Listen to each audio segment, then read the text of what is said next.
Assalamualaikum warahmatullahi wabarakatuh dan salam sejahtera untuk kita semua. Semoga adik-adik semua dalam keadaan sehat, selalu bersemangat, dan selalu bersungguh-sungguh dalam mengikuti perkuliahan. Perkenalkan dengan Ibu Yetilis Purnama Dewi, dosen di Departemen Ilmu Ekonomi, Fakultas Ekonomi dan Manajemen, IPB University. Pada pertemuan kali ini, Ibu akan menyampaikan perkuliahan ekonomi dasar pertemuan 11 dengan topik inflasi dan pengangguran. Kedua topik ini tentu sudah sangat familiar di telinga adik-adik semua, di mana kedua topik ini merupakan variabel kunci makroekonomi di samping Gross Domestic Product atau GDP. Disebut dengan variabel kunci karena kedua variabel ekonomi ini merupakan indikator penting dalam mengukur kinerja perekonomian di suatu wilayah. Tingkat GDP atau GDP per kapita yang relatif tinggi belum cukup untuk menunjukkan bahwa perekonomian sudah memiliki kinerja yang cukup baik, terutama jika diikuti dengan tingkat inflasi dan tingkat pengangguran yang relatif tinggi. Tingkat inflasi dan pengangguran yang relatif tinggi akan juga menyebabkan tingkat kemiskinan yang relatif tinggi. Kenapa demikian? Pada kondisi tingkat inflasi yang tinggi, terutama jika peningkatan harga-harga barang dan jasa lebih tinggi daripada peningkatan upah, maka akan menyebabkan sebagian kelompok masyarakat, khususnya masyarakat dengan pendapatan yang relatif rendah, akan masuk ke dalam kelompok masyarakat miskin karena ketidakmampuan mereka dalam memenuhi kebutuhan hidup yang standar. Di samping itu, dengan tingkat pengangguran yang relatif tinggi menunjukkan bahwa cukup banyak masyarakat yang miskin karena dengan tingkat pengangguran yang relatif tinggi menunjukkan bahwa sebagian masyarakat tidak punya pekerjaan, khususnya apabila yang tidak punya pekerjaan ini adalah kepala keluarga, sehingga akan lebih banyak masyarakat yang termasuk dalam kelompok masyarakat yang miskin karena tidak memiliki pendapatan. Oleh karena itu, tingkat pengangguran dan tingkat inflasi harus dikendalikan agar kondisi atau kinerja perekonomian menjadi lebih baik dan kesejahteraan masyarakat juga menjadi lebih baik. Baik adik-adik, kita akan mulai dengan membahas ruang lingkup perkuliahan, baik untuk inflasi maupun pengangguran. Untuk inflasi, kita akan mulai dengan mempelajari apa yang disebut dengan inflasi dan bagaimana cara mengukur atau menghitungnya. Kemudian juga kita akan mempelajari apa pentingnya melakukan disagregasi inflasi, karena inflasi dibangun dari beberapa aspek inflasi, terutama dari sisi terjadinya inflasi. Kemudian juga kita akan mempelajari apa perbedaan antara indeks harga konsumen dan GDP deflator, di mana kedua indikator ini digunakan untuk mengukur inflasi, sehingga kita perlu mengetahui apa kelemahan dan kelebihan dari kedua indikator ini. Kemudian juga kita akan mempelajari bagaimana cara melakukan penyesuaian variabel ekonomi dalam kondisi terjadinya inflasi.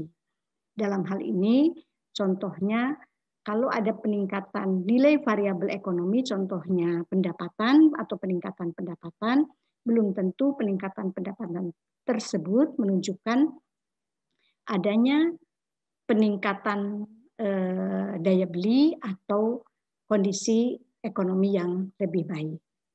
Nah, untuk pengangguran, kita akan mulai dengan mempelajari definisi pengangguran serta bagaimana cara mengukurnya.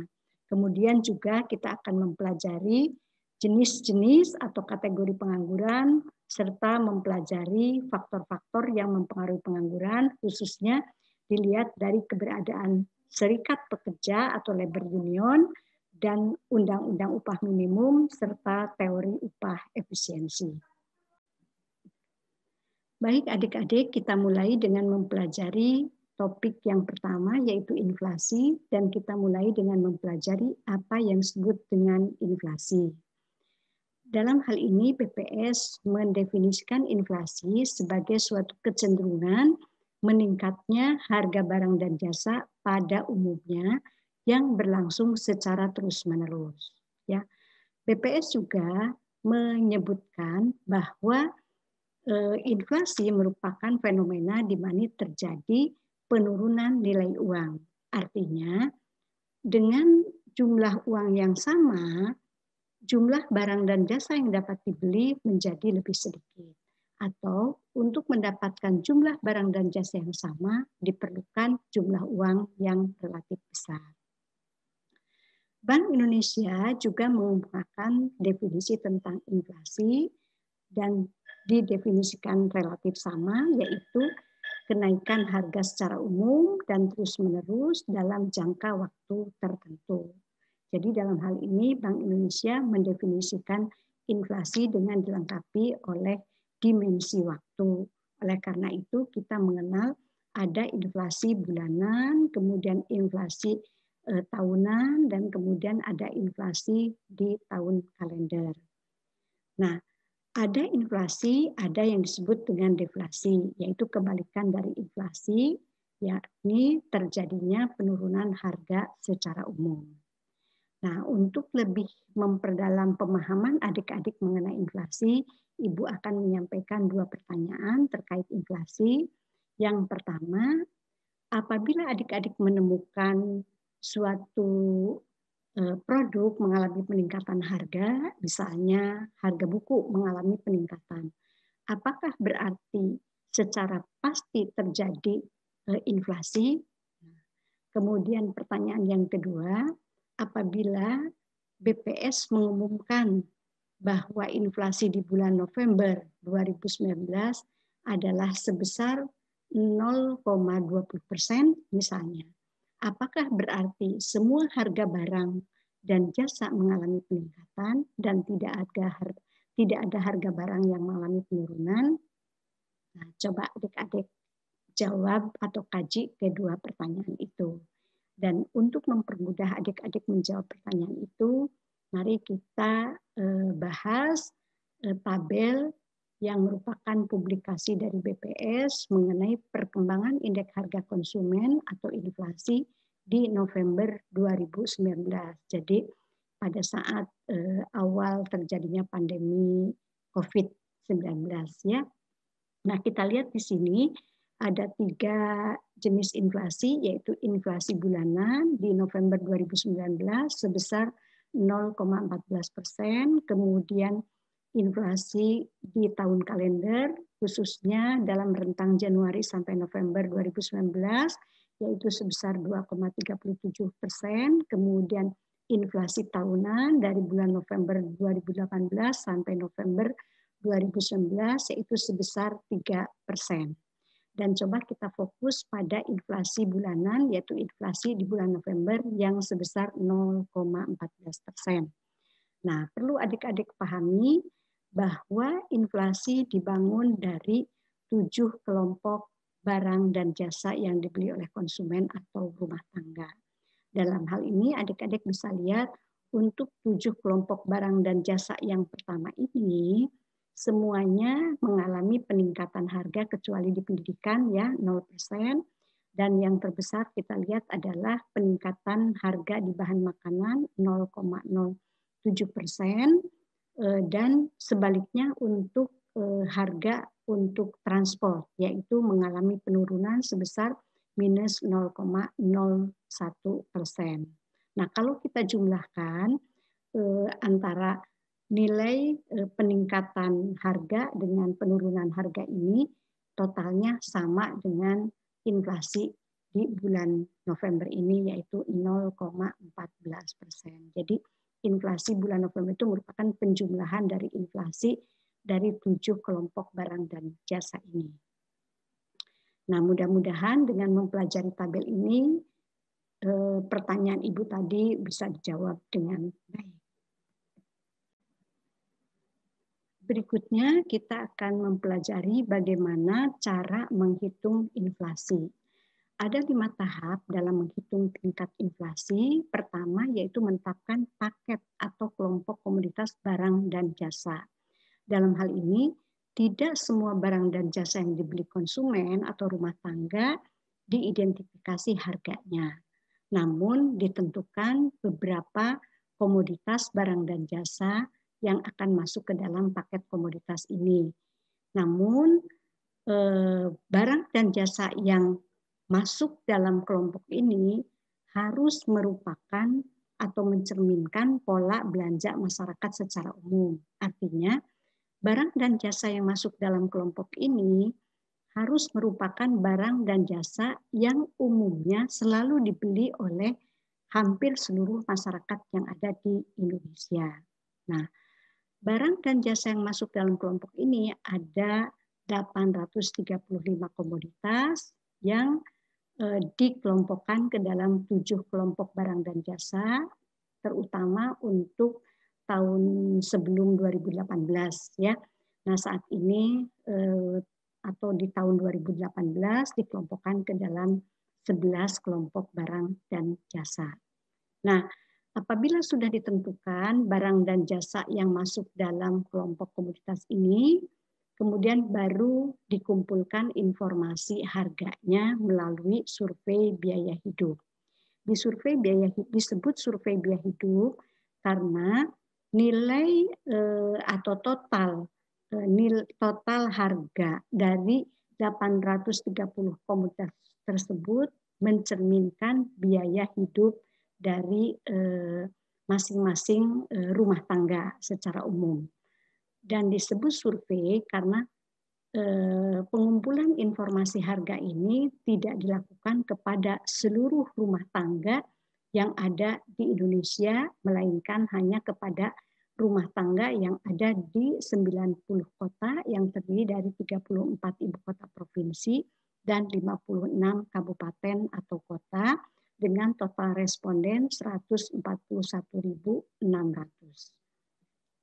Nah, tahap ketiga adalah menghitung nilai dari paket komoditas tadi. Ya, jadi menjumlahkan nilai, menjumlahkan harga dari seluruh barang yang masuk dalam komoditas ini, ya, yang diperoleh dari survei biaya hidup.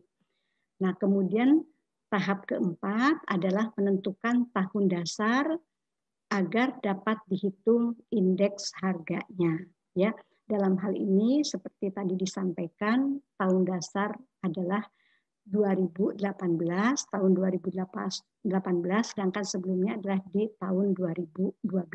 Nah, cara menghitung tahun dasar adalah 100 kali nilai paket komoditas pada tahun yang dianalisis dibagi dengan nilai paket komoditas di tahun dasar.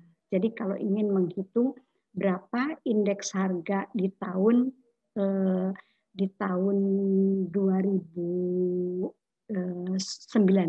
misalnya, ya, itu adalah nilai paket komoditas pada tahun 2019 dibagi nilai komoditas di tahun 2018 kali 100, ya, seperti itu.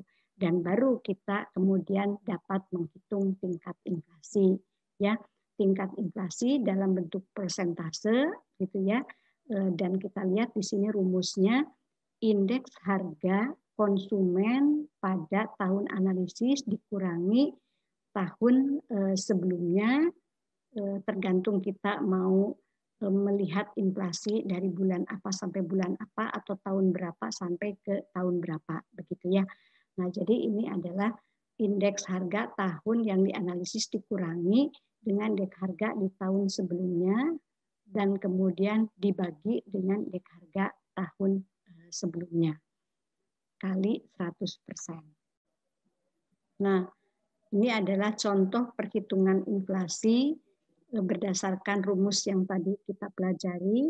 Nah, coba di sini ada datanya mengenai indeks harga konsumen dari November 2018 sampai November 2019 bulanan, ya. Ada indeks harga konsumen bulanan. Nah, di sini kita coba menghitung inflasi yang tadi sudah kita bahas, inflasi bulanan, inflasi tahun kalender, dan inflasi YOY atau tahun ke tahun, ya. Kita mulai dengan inflasi bulanan, ya. Jadi inflasi bulanan itu di sini bulan November berarti inflasi yang terjadi dari mulai Oktober sampai November. Jadi cara menghitungnya adalah indeks harga di bulan November dikurangi indeks harga di bulan Oktober dibagi indeks harga di bulan Oktober. Jadi ini dapat 0,14%.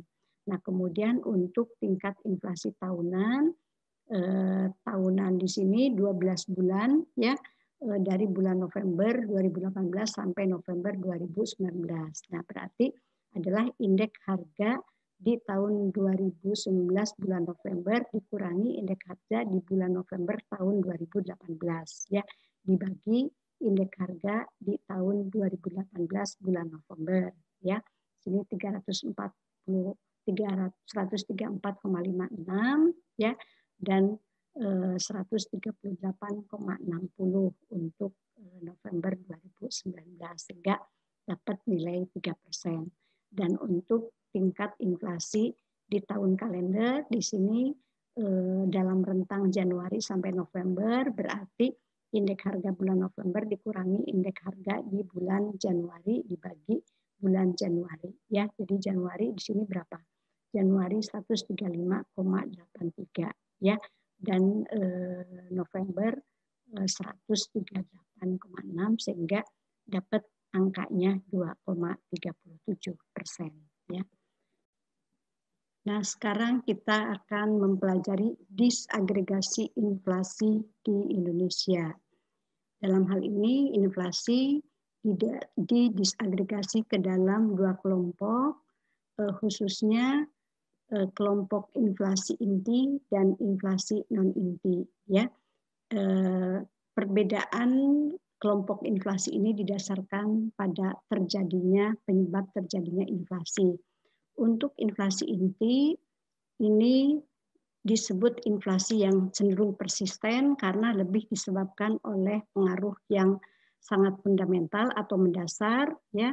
Pertama, karena ada interaksi penawaran dan permintaan. Ini adik-adik semua sangat paham bahwa di dalam mekanisme pasar harga itu ditentukan oleh penawaran dan permintaan, ya. Nah, kemudian dari sisi eksternalnya perubahan harga itu bisa disebabkan oleh nilai tukar. Misalnya ketika nilai tukar mengalami penguatan, maka harga di dalam negeri itu relatif mahal, ya, sehingga permintaan terhadap barang dan jasa domestik itu akan berkurang sehingga bagaimana dampaknya terhadap harga, ya. Jadi permintaan impor berkurang, sehingga kalau permintaan impor berkurang, bagaimana dampak terhadap harga. Nah, kemudian inflasi di negara mitra. Ini juga bagaimana jika terjadi inflasi di negara mitra, apakah akan mendorong atau mengurangi permintaan atau menambah permintaan produk-produk dari kita dan domestik. Dan kemudian juga ekspektasi inflasi, ya.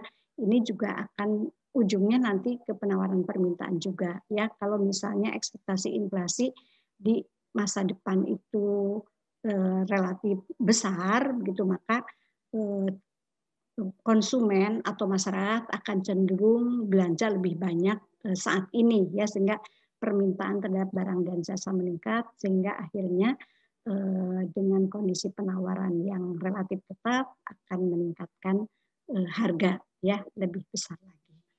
Nah, sementara inflasi non inti ini adalah inflasi yang cenderung tinggi volatilitasnya karena dipengaruhi beberapa faktor di luar faktor fundamental. Dari sini dikelompokkan inflasi komponen bergejolak atau volatile food dan inflasi komponen harga yang diatur pemerintah atau adanya kebijakan pemerintah, ya. Nah, inflasi komponen bergejolak ini biasanya dipengaruhi oleh shock, ya, shock dalam kelompok makanan seperti adanya misalnya panen raya, gitu. Ketika panen raya kita tunggu semua berarti supply meningkat cukup besar sehingga harga akan relatif rendah, dan sebaliknya pada kondisi gangguan alam yang menyebabkan hasil produksi mengalami penurunan, gitu ya. Supply berkurang sehingga harga justru akan meningkat dengan tajam, dan kemudian juga shock mengenai harga pangan internasional, ya. Kemudian inflasi komponen harga yang diatur oleh pemerintah atau administered price, ya, ini umumnya seperti disampaikan tadi karena ada kebijakan harga, misalnya pemerintah mencabut harga BBM, ya, subsidi BBM. Nah, kalau subsidi BBM dicabut, maka harga BBM mengalami peningkatan, atau ada peningkatan tarif listrik, misalnya kebijakan pemerintah meningkatkan tarif listrik karena alasan tertentu. Nah, itu akan menentukan juga bagaimana inflasi, ya, menurut beberapa kelompok penyebab inflasi ini. Nah, sekarang kita melihat tabel yang menunjukkan data mengenai disagregasi inflasi. Nah, seperti tadi disampaikan bahwa disagregasi inflasi dibedakan antara inti dan non-inti, di mana non-inti dibedakan antara shock harga karena ada kebijakan harga pemerintah dan shock harga karena adanya gangguan di produksi terkait bahan makanan, bisa karena masalah panen atau bisa karena masalah adanya bencana alam dan sebagainya.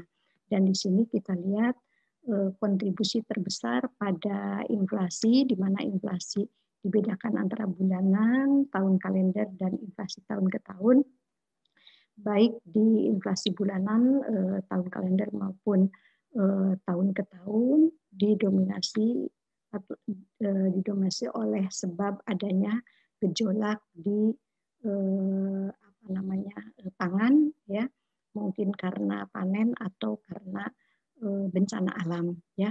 Kita lihat yang paling besar, ya, dan kalau yang paling kecil itu adalah kontribusi dari intervensi pemerintah dalam harga, kecuali untuk inflasi bulanan. Nah, informasi ini menunjukkan bahwa untuk Indonesia bagaimana mengendalikan inflasi itu harus fokus kepada bagaimana memitigasi atau memanage kondisi yang menyebabkan terjadinya gangguan pada produksi pangan, apakah itu bagaimana manajemen di panen maupun bagaimana mitigasi di adanya bencana alam yang mengganggu produksi makanan. Nah, selanjutnya kita akan mempelajari perbedaan antara indeks harga konsumen dan GDP deflator, ya. Nah, secara umum GDP deflator ini adalah mengukur harga dari semua komoditas barang dan jasa yang diproduksi dalam negeri atau domestik, di mana kita tahu semua GDP itu adalah nilai barang dan jasa yang dihasilkan dalam perekonomian suatu wilayah, ya. Nah, indeks harga mengukur harga barang dan jasa yang umumnya dibeli, ya. Kalau tadi diproduksi, ini dibeli oleh konsumen. Jadi paket komoditas seperti yang tadi sudah disampaikan sebelumnya. Nah, karena itu kita bisa melihat apa perbedaan GDP deflator dan indeks harga konsumen di dalam mengukur tingkat inflasi, ya. Jadi dalam hal indeks harga konsumen, barang konsumsi impor itu diperhitungkan dalam menghitung inflasi, khususnya waktu menghitung indeks harga konsumen, sementara di GDP deflator barang konsumsi impor itu tidak diperhitungkan karena didasarkan kepada produksi, ya, produksi domestik khususnya, ya. Kemudian untuk indeks harga konsumen juga di sini kebalikan untuk barang kapital yang diproduksi di dalam negeri. Nah, itu tidak termasuk dalam indeks harga konsumen, dan sebaliknya pada GDP deflator barang kapital yang diproduksi dalam negeri itu khususnya waktu menghitung GDP deflator ini.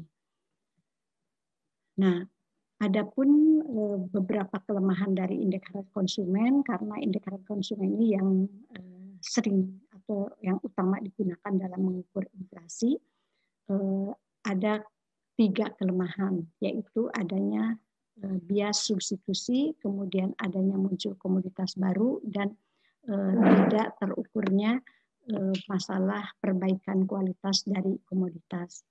Nah, substitusi bias itu maksudnya adalah ketika terjadi peningkatan harga-harga untuk barang dan jasa yang masuk dalam paket komoditas, kemungkinan akan digantikan oleh barang substitusi yang relatif murah yang mungkin tidak ada di dalam paket komoditas tersebut, ya, sehingga pergantian ini tidak tertangkap di dalam indeks harga konsumen, sehingga tadi ya akan menimbulkan bias dalam hitung tingkat inflasi. Dan kemudian untuk masalah komoditas baru, seperti contohnya di kita dalam beberapa tahun terakhir ini untuk mode transportasi itu secara umum sekarang banyak sekali masyarakat menggunakan transportasi online, ya, karena adanya Gojek, Grab dan sebagainya, begitu, yang mungkin saja sekarang lebih didominasi oleh angkutan umum Gojek atau Grab, dan tidak lagi angkutan umum biasa, dan ini bisa jadi tidak tertangkap di dalam mengukur inflasi, ya, jika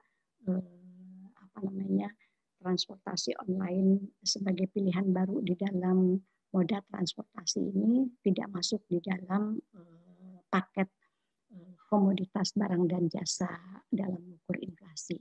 Nah, kemudian juga masalah kualitas, perbaikan kualitas dengan harga yang tetap itu mungkin akan menjadi bias, karena pada dasarnya ketika ada perbaikan kualitas sebetulnya nilai uang mengalami peningkatan. Nah, selanjutnya kita akan mempelajari bagaimana cara melakukan penyesuaian variabel ekonomi dalam mengakomodasi adanya inflasi. Nah, kita contohkan di sini dengan membandingkan upah minimum di tahun yang berbeda, di mana kita lihat pada tahun yang berbeda tingkat upah mengalami perbedaan juga, di mana upah di tahun 2019 lebih tinggi dibandingkan 2017. Nah, apakah upah yang lebih tinggi di tahun 2019 ini menunjukkan kondisi yang lebih baik atau daya beli yang lebih tinggi? Nah, untuk bisa menjawab hal ini, kita perlu mengkonversi upah ini ke dalam present value, ya. Nah, cara mengkonversi nilai upah minimum ke dalam present value kita lihat berikut, ya. Jadi untuk bisa melihat atau mengkonversi nilai upah minimum ke dalam present value, kita perlu mengetahui tingkat harga di kedua tahun tersebut, tingkat harga di tahun 2017 dengan tingkat harga di tahun 2019. Dalam hal ini indeks harga, ya, indeks harga di tahun 2017 dan indeks harga di tahun 2019 dengan catatan memakai tahun dasar yang sama. Nah, ini contohnya bahwa tahun 2017 itu indeks harganya 132, artinya nah 3 juta sekian upah di tahun 2017 dibagi dengan tingkat indeks harga di tahun tersebut menunjukkan jumlah barang yang dibeli di tahun itu. Dan berapa nilainya di tahun 2019 kalikan dengan harga di tahun 2019. Sehingga ini hasilnya, ya. Nah, dengan hasil perkalian ini kita bisa melihat bahwa nilai setelah dikonversi ke present value, gitu ya, nilai upah di tahun 2017 dibandingkan dengan 2019 ternyata masih lebih tinggi nilai upah di tahun 2019 ya. Artinya upah di tahun 2019 memiliki daya beli yang lebih tinggi dibandingkan upah minimum di tahun 2017 ya. Nah, cara lain untuk mengakomodasi inflasi terhadap suatu variabel ekonomi adalah melakukan indeksasi terhadap inflasi. Nah, dengan cara ini nilai uang secara otomatis dikoreksi untuk mengakomodasi perubahan harga tersebut dan kemudian ditetapkan secara hukum atau berdasarkan kontrak. Nah, contohnya adalah kontrak jangka panjang antara perusahaan dengan serikat buruh di Amerika Serikat, di mana upah yang diberikan adalah upah yang diindeksasi terhadap tingkat harga umum atau indeks harga konsumen yang disebut dengan cost of living allowance atau COLA. Juga asuransi-asuransi di Amerika Serikat dan mungkin juga di Eropa begitu ya, diindeksasi terhadap inflasi. Variabel ekonomi lain yang penting dikoreksi ketika adanya inflasi adalah kekayaan uang dalam bentuk deposito yang didepositokan. Nah, biasanya uang yang didepositokan mengalami peningkatan dengan adanya suku bunga tersebut, di mana suku bunga ini dalam bentuk suku bunga nominal. Nah, untuk bisa mengetahui apakah peningkatan uang deposito ini betul-betul mengalami peningkatan secara daya beli juga, nah, suku bunga nominal perlu dikoreksi oleh tingkat inflasi. Nah, suku bunga nominal dikoreksi tingkat inflasi atau dikurangi tingkat inflasi menjadi suku bunga real. Nah, apabila suku bunga real ini positif, suku bunga real ini positif, maka berarti peningkatan nilai uang yang didepositokan menunjukkan adanya peningkatan dari sisi daya beli juga. Tetapi kalau suku bunga realnya negatif, maka peningkatan nilai uang karena adanya peningkatan suku bunga tadi berarti tidak memberikan peningkatan nilai uang dari sisi daya beli.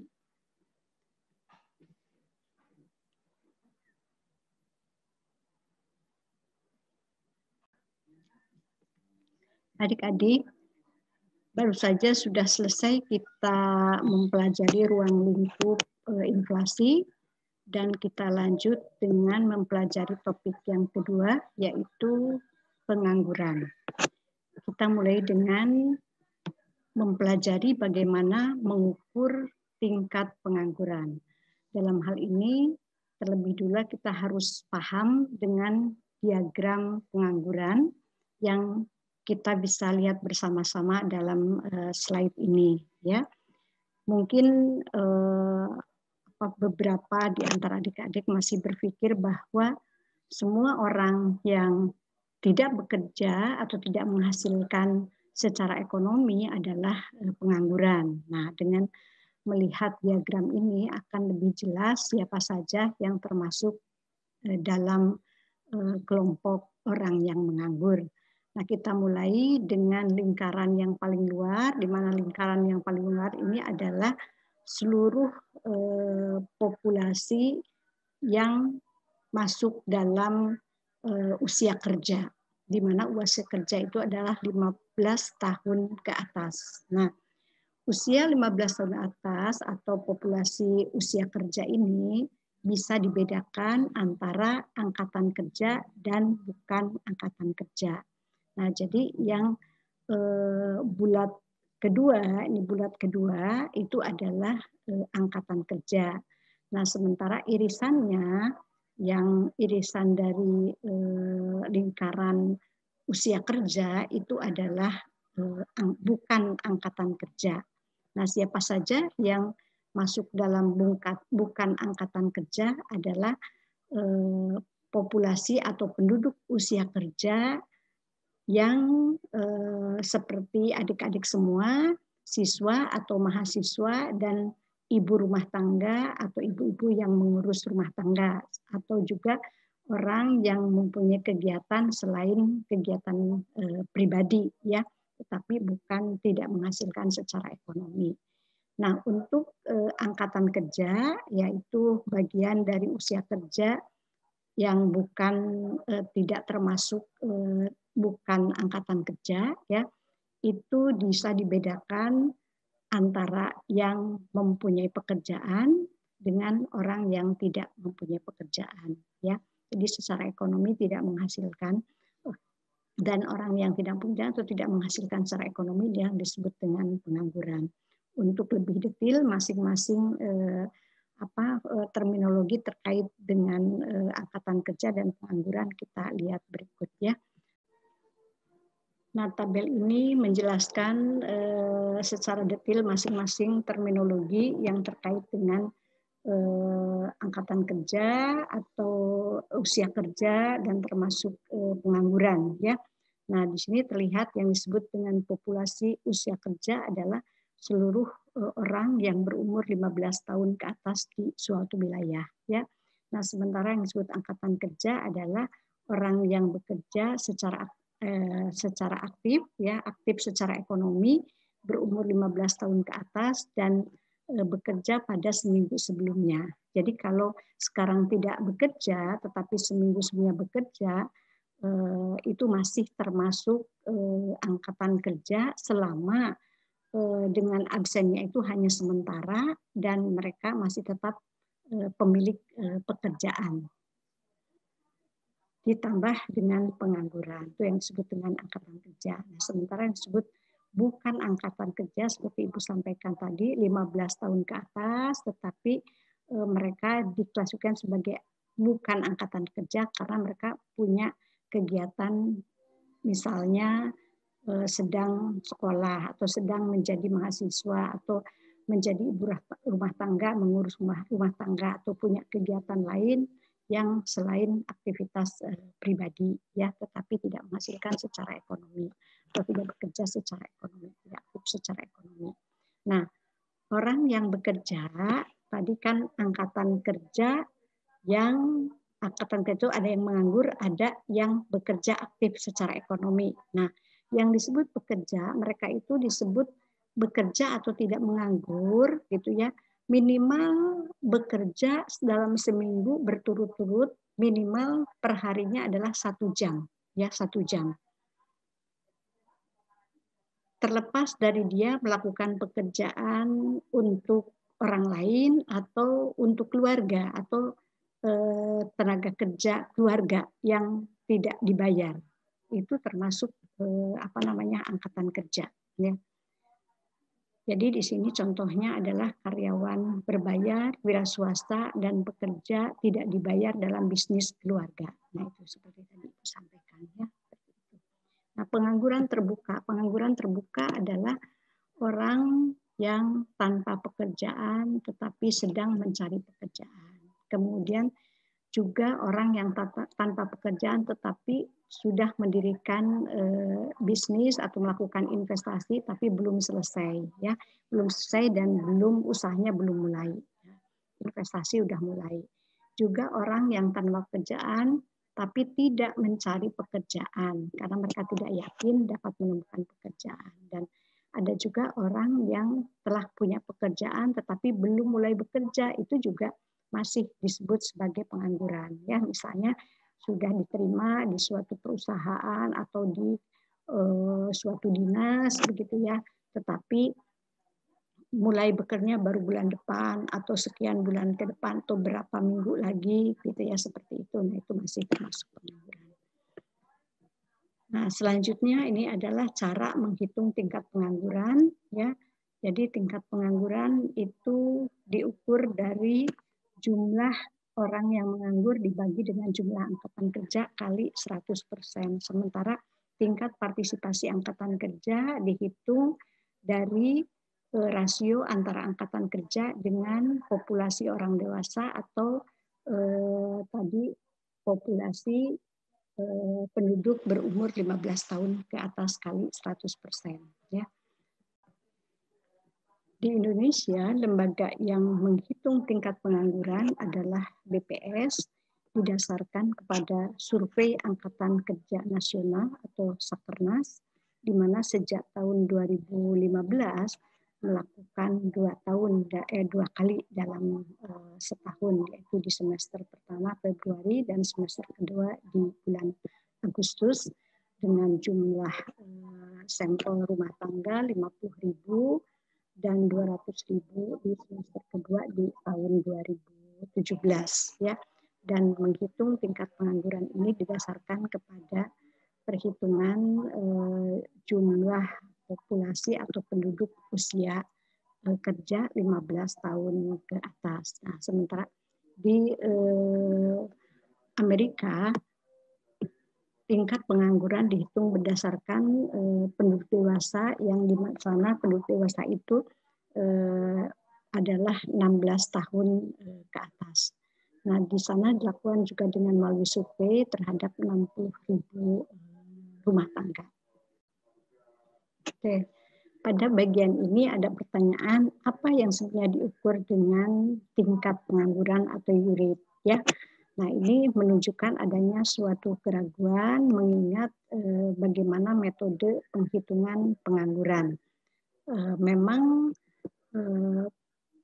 tingkat pengangguran yang kita hitung itu bukan merupakan indikator yang sempurna dalam mengukur tingkat pengangguran atau kesehatan pasar tenaga kerja.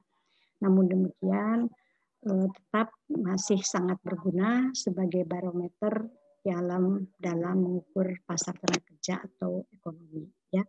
Adapun kelemahan dari tingkat atau metode pengukuran tingkat pengangguran dewasa ini adalah, pertama, tidak memasukkan pekerja yang putus asa, gitu ya, putus asa dalam mencari pekerjaan. Kemudian juga tidak membedakan antara pekerja yang penuh waktu itu kalau di Indonesia 8 jam per hari kerja dan paruh waktu, ya. Seperti kita ketahui dalam perhitungan tenaga kerja, orang dianggap kerja minimal 1 jam sehari seminggu berturut-turut, ya. Jadi kalau nanti coba kita lihat ada data berapa persen orang yang bekerja tidak penuh waktu, ya. Nah, di samping itu juga orang yang bekerja paruh waktu itu tidak dibedakan apakah bekerja paruh waktunya itu karena memang keinginannya atau karena memang tidak ada pekerjaan yang tersedia untuk yang penuh waktu, ya. Kemudian juga beberapa kasus ada salah melaporkan dari status pekerjaannya. Itu beberapa kelemahan dari pengukuran tingkat pengangguran di kita. Nah, ini adalah data yang menunjukkan ketenagakerjaan di Indonesia di bulan Mei tahun 2020. Ini artinya sudah memasuki masa COVID, ya, di Indonesia. Kita lihat coba, ya.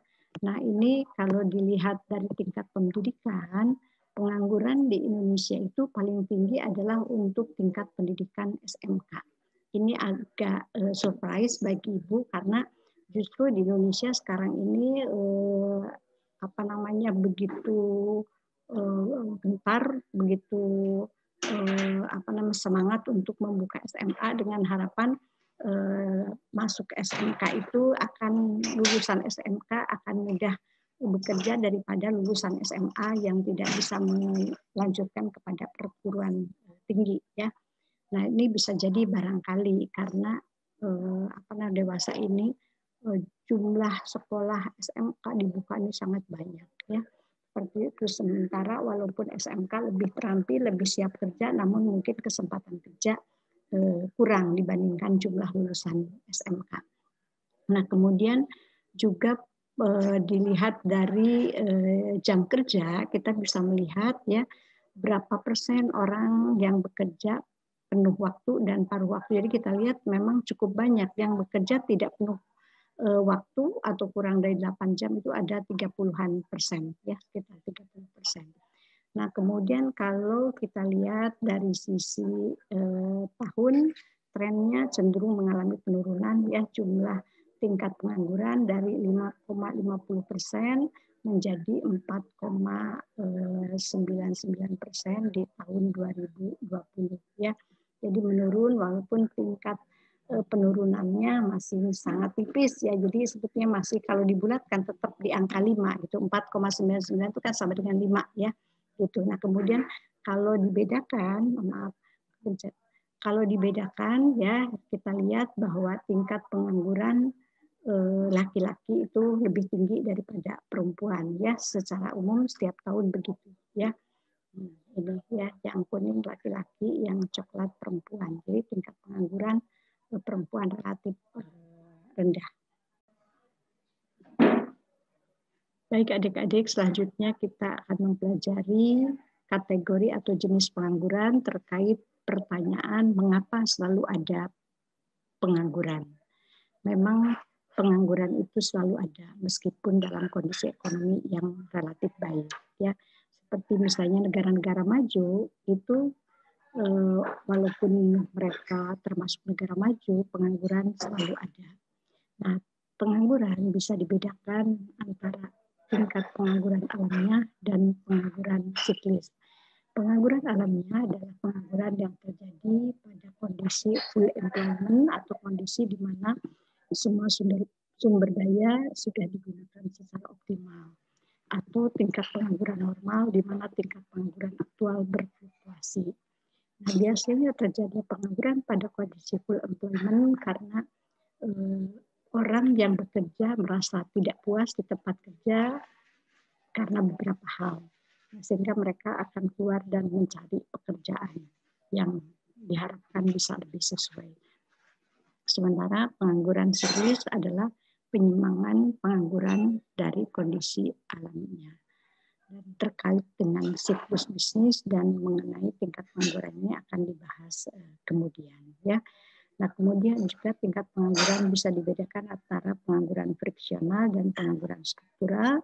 Nah, di mana seperti disampaikan tadi pengangguran friksional ini adalah pengangguran di mana para pekerja menghabiskan waktu mencari pekerjaan yang paling sesuai dengan keterampilan dan selera mereka. Nah, itu biasa terjadi pada kondisi tingkat perekonomian full employment, dan ini fenomena jangka pendek untuk sebagian besar pekerja. Sementara untuk pengangguran struktural terjadi ketika ada lebih sedikit pekerjaan daripada pekerja. Nah, biasanya ini adalah fenomena jangka panjang. Nah, ini adalah beberapa alasan kenapa terjadi pengangguran friksional atau kenapa orang mencari pekerjaan. Pertama, karena pekerja memiliki selera dan keterampilan yang berbeda dan pekerjaan menuntut persyaratan yang berbeda. Jadi tidak ada mismatch-nya begitu ya.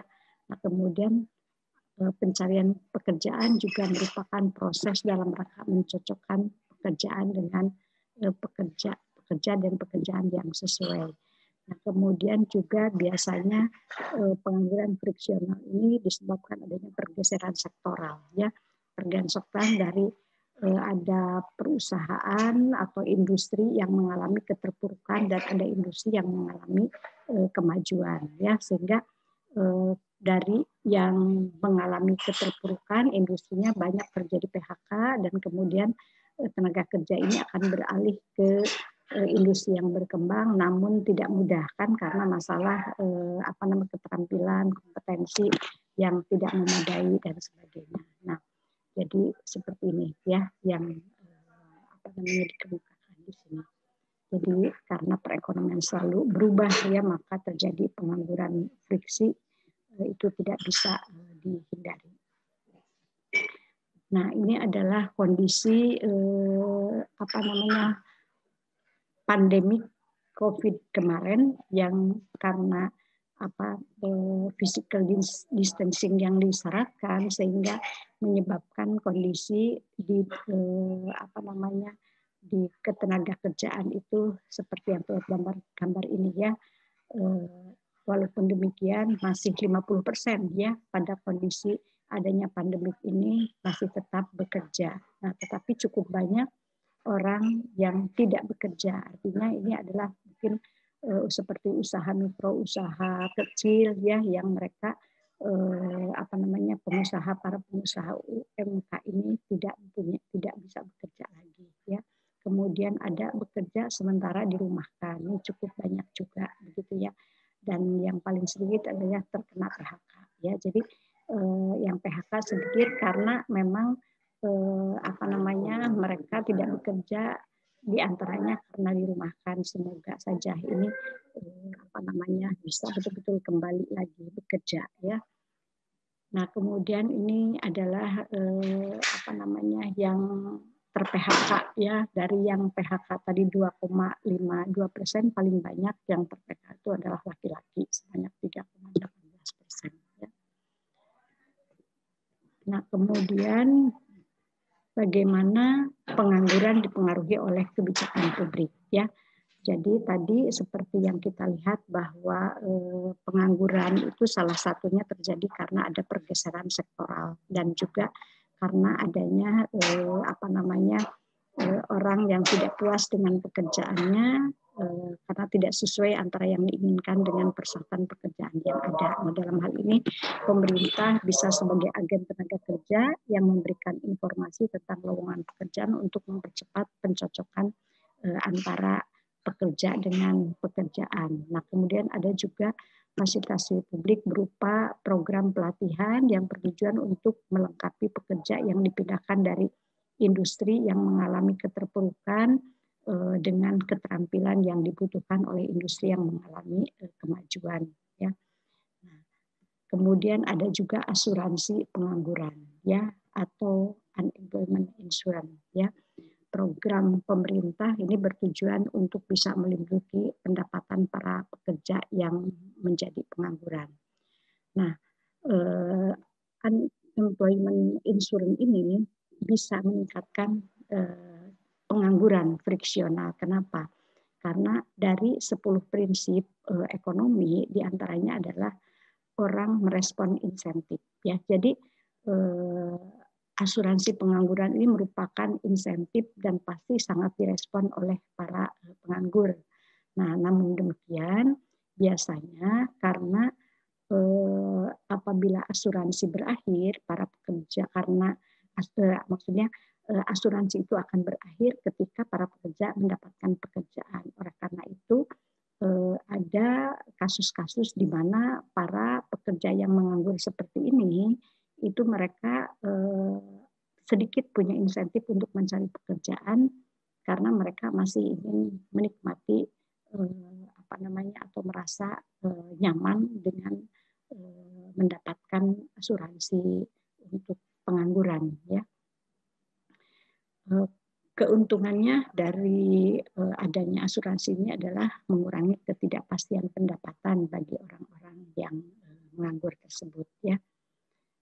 Nah, di samping itu juga dengan adanya asuransi ini, penganggur itu punya waktu yang cukup untuk mencari pekerjaan yang betul-betul sesuai dengan kondisi kompetensinya dan persyaratan pekerjaan yang betul-betul memadai, ya, sehingga apabila mereka nanti bekerja mereka akan menjadi orang yang betul-betul produktif sehingga perusahaan mendapat atau menghasilkan produktivitas yang lebih tinggi. Nah, adik-adik, berikutnya kita akan mempelajari faktor-faktor yang menyebabkan terjadinya pengangguran, khususnya pengangguran struktural atau pengangguran yang disebabkan karena memang pekerjaan tidak cukup tersedia dibandingkan dengan jumlah pekerja, ya. Kemudian juga pengangguran ini lebih disebabkan karena tingkat upah yang dipertahankan di atas tingkat equilibrium, ya.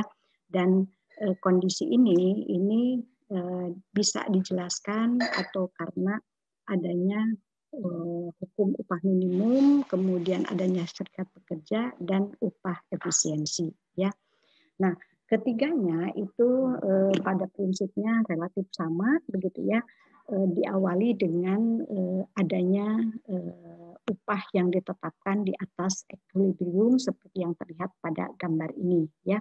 Jadi gambar ini menunjukkan bahwa jika dibiarkan melalui mekanisme pasar, pada permintaan terhadap tenaga kerja dan penawaran terhadap tenaga kerja, maka tingkat harga ini adalah sebesar WE, yaitu pada kondisi interaksi antara supply dan demand. Nah, kemudian apabila tingkat upah ini dianggap para pekerja atau pemerintah kurang memadai, ya, maka kalau pemerintah menganggap kurang memadai dalam rangka memenuhi kebutuhan minimum para pekerja, maka pemerintah akan menetapkan upah minimum, ya. Upah minimum, di mana upah minimum ini biasanya ditetapkan di atas harga keseimbangan, katakan ini W1, ya. Ini adalah upah minimum yang ditetapkan oleh pemerintah, ya. Kemudian serikat pekerja juga biasanya salah satu keberadaan serikat pekerja adalah untuk melakukan aksi bersama dalam rangka melakukan bargaining position ketika mereka mendapatkan upah yang relatif rendah, atau katakan upah keseimbangan ini kurang memadai atau kurang sesuai, sehingga mereka akan menuntut untuk bisa mendapatkan upah di atas equilibrium seperti upah minimum yang ditetapkan pemerintah W1, atau bisa jadi pemerintah juga ini dalam rangka mendukung upah usulan upah yang disampaikan oleh serikat pekerja atau labor union, ya. Nah, kemudian juga upah efisiensi juga demikian, ya. Jadi upah efisiensi itu adalah upah yang ditetapkan secara sukarela oleh perusahaan, sukarela menetapkan upah di atas keseimbangan karena mereka berpikir dengan menerapkan upah yang lebih tinggi di atas, relatif tinggi dan lebih tinggi di atas keseimbangan akan menyebabkan usaha mereka lebih produktif, lebih efisien karena mereka bisa mendapatkan pekerja yang lebih produktif, ya. Seperti itu kira-kira. Nah, kita lihat ya kenapa ketiga upah kebijakan baik dari sisi upah minimum atau keberadaan serikat pekerja atau upah efisiensi ini menyebabkan pengangguran, kita lihat, ya. Jadi ketika kita lihat tidak ada tuntutan upah dari serikat pekerja atau penetapan upah minimum ataupun upah efisiensi, maka inilah harus upah yang terjadi di WE, ya, di keseimbangan di mana terjadi interaksi supply dan demand, dan jumlah orang yang di pekerjaan itu ada sebesar A. Nah, apabila upah kemudian ditetapkan di atas upah minimum, upah keseimbangan, ya, apakah upah minimum, apakah bargaining dari serikat buruh, ataukah upah efisiensi atau kesukarelaan pengusaha untuk menetapkan upah di atas keseimbangan, maka udah pasti, ya, dengan upah yang relatif tinggi orang akan banyak yang ingin bekerja atau suplai tenaga kerja menjadi lebih besar, ya. Tadinya di sini, ya, di A gitu, sekarang meningkat menjadi ke titik ini, ya, ke titik ini, atau kalau kita lihat di C, ya. Jadi suplai tenaga kerja ke C, dan sebaliknya dengan permintaan, ya, permintaan dari perusahaan secara perusahaan yang normal tentu dengan tingkat upah yang relatif tinggi akan mengurangi permintaan yang tadinya A menjadi B, ya. Jadi pada kondisi tingkat upah minimal atau pada upah negosiasi, pada upah efisiensi, ini akan terjadi lag atau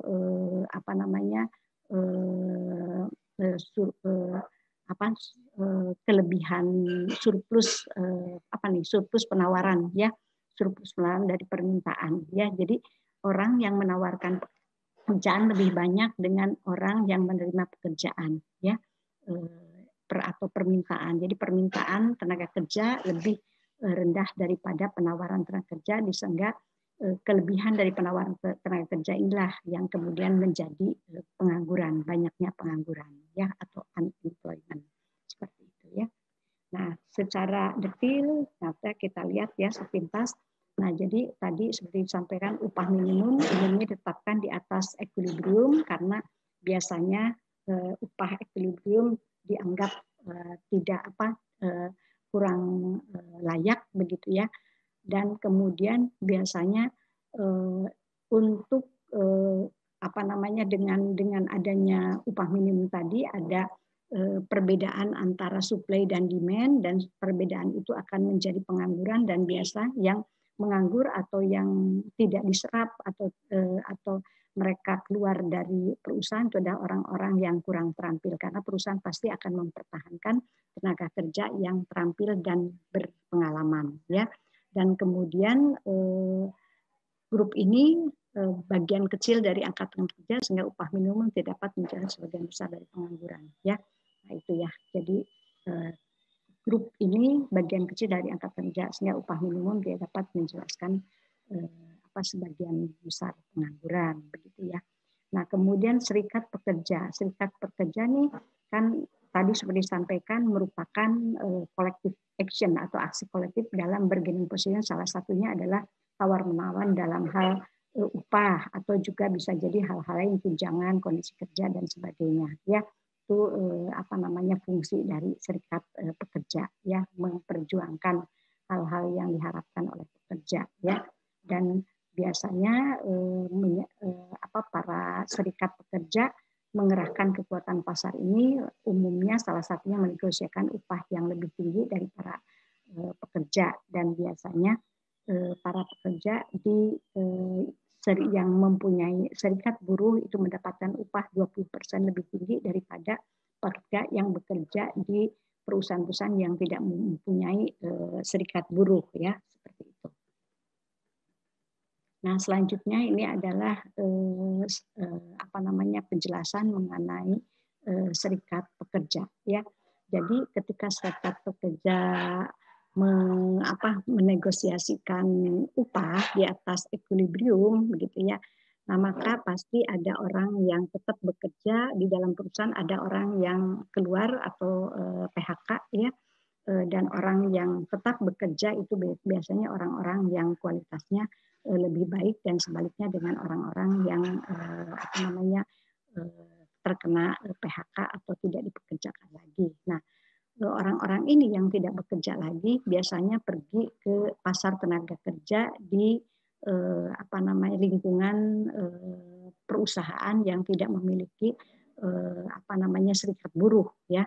Gitu, sehingga di pasar tenaga kerja yang tidak ada serikat buruhnya itu akan meningkatkan suplai atau pasokan tenaga kerja, sehingga dengan meningkatnya suplai pada kondisi permintaan tetap tentu akan menyebabkan upah di pasar tenaga kerja yang tidak ada serikat buruhnya itu mengalami penurunan upahnya, gitu ya. Nah, karena itu penilaian terhadap serikat pekerja itu ada yang positif, ada yang negatif, ya.